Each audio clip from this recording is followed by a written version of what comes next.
Salut à tous, vous êtes avec Faf sur Fafas TV. On est à Paris, sur l'île aux Cygnes, au pied de la Statue de la Liberté. Libérez la liberté, libérez la liberté. Comme presque tous, j'ai été privé de liberté pendant le Covid, surtout l'une de nos libertés fondamentales, celle d'aller et de venir. Pour en bénéficier, il nous fallait un justificatif, un laissez-passer air général. Je pense que tout le monde s'en souvient encore, et il y en a pour qui ça a coûté très cher. Pour ma part, c'est ce qui m'a le plus atteint. Je me suis retrouvé enfermé dans un appart avec pour seule vue des bâtiments, des bâtiments, des bâtiments, des bâtiments. Aujourd'hui, la vie a fait que dans quelques semaines, je quitte mon appartement et je voulais surtout pas me retrouver dans un autre appart face à d'autres bâtiments sur Paris. Et c'est rare d'avoir son jardin sans vis-à-vis où tu le payes au prix fort et j'ai juste pas les moyens. J'ai besoin de changement, j'ai besoin de liberté, j'ai besoin de quelque chose de différent. Donc j'ai fait une checklist de ce que j'aimais. Voyager, bricoler, la nature, la photo, la vidéo, le graffiti, le sport, même si ça fait longtemps que j'ai pas pratiqué. J'ai mis tout ça dans ma tête et j'ai secoué bien fort. Et ce qu'il en est ressorti, attention, roulement de tambour. Il se passe toujours quelque chose à Paris. Le 10 km des étoiles. C'est une maison à roulettes, un van, un camping-car. La caravane, mon cousin, avec un V6 turbo dans l'auto, je vais les moucher, les condés. Donc je vous annonce le premier projet de cette chaîne. J'ai décidé de tester la van life en mode citadin. Est-ce que c'est possible à Paris? Est-ce que je vais trouver un véhicule?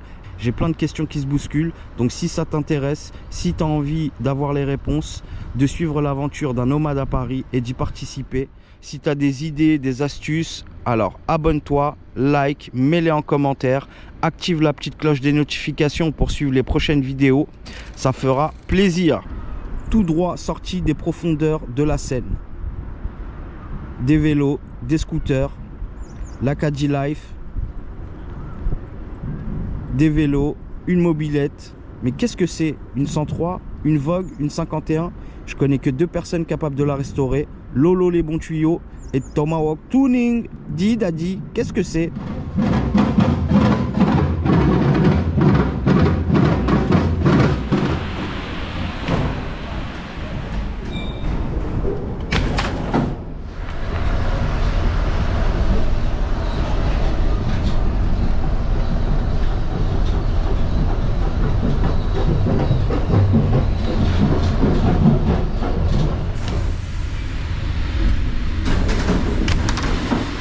La Statue de la Liberté, elle a été créée par Frédéric Auguste Bartholdi. À ma connaissance, il existe au moins 6 répliques juste à Paris. Aux États-Unis, il y en a plusieurs aussi, dont la vraie se trouve à New York, sur Liberty Island, mais aussi au Brésil, carajo, en Argentine, en Espagne, aïe aïe aïe, en Allemagne, da, et plein d'autres pays, et même en Ukraine. Un de ses secrets, c'est qu'au départ, elle est orientée vers la Tour Eiffel parce que c'était plus simple pour l'inauguration. Sinon, il aurait fallu être sur un bateau. Second secret, le sculpteur, lui, voulait qu'elle soit orientée dès le départ vers New York. Mais c'est seulement des années plus tard qu'elle a été retournée face à sa grande sœur. Donc, l'Amérique, c'est dans ce sens. On considère que New York, c'est dans cette direction.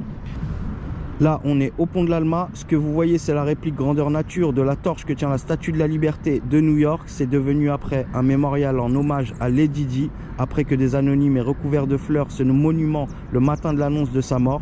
Ils étaient 4 dans la voiture, Lady Di, Dodi Al-Fayed, un employé du Ritz qui conduisait et le seul survivant, le garde du corps.